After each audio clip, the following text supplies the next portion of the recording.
This story is called It Feels Like Snow.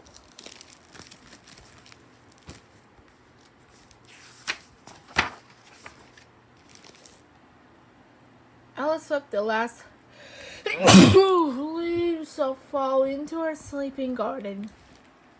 She put down her broom and rubbed her shoulders. She looked at the sky. A shiver ran through her bones. And then it happened. Her big toe began to throb. Snow, she told her dog, Sweetie, that means snow.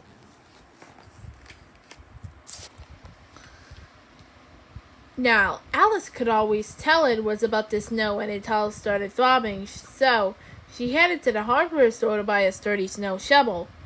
On her way, she met her neighbors Etta and Greta Grillo. There's snow coming, I can feel it in my toe, she cautioned them. The sisters looked at one another and raised their eyebrows. Maybe your shoes are too tight, they said, giggling. Well, I'll be prepared, snapped Alice. In a way, she hobbled, toe throbbing, sure that snow was on the way.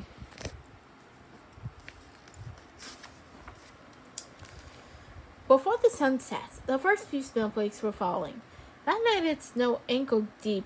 The next morning, after Alice shoveled her walk, she watched Etta and Greta slip and slide all the way to the hardware store in their heavy galoshes. By the time they bought their snow shovel and returned home, they looked tired. Alice thought their toes must be freezing.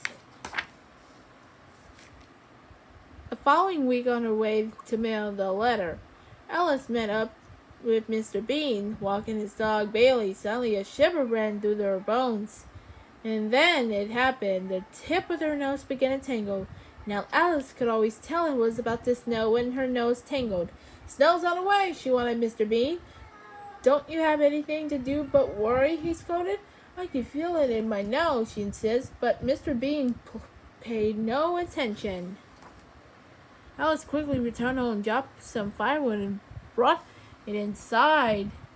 Before she finished stacking the wood beside the stove, snow began to fall.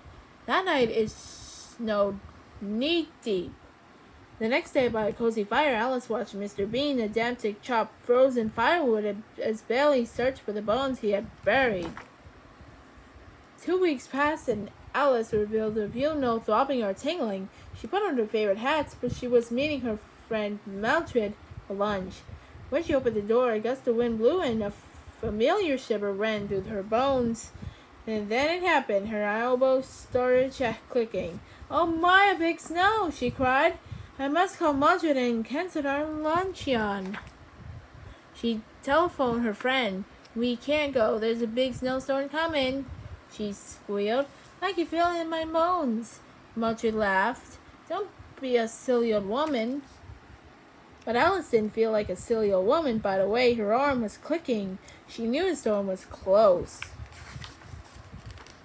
So while Mildred was out dining, Alice, who was tired of being laughed at, tired of being ignored, and not too happy about being called a silly old woman, put her shovel by the door, chopped plenty of firewood, then made her way to the grocery store. Before she fell asleep, snow was falling. That night the snow fell and fell and fell. By morning it was waist high. Alice sat by her window prepared to enjoy a relaxing day, but instead she began to worry. She worried about Etta and Greta, Mr. Bean and Bailey, and of course Mildred. They hadn't prepared for the snow. Alice started running firewood, so made a pot of bubbling soup and cleared his snowy walk.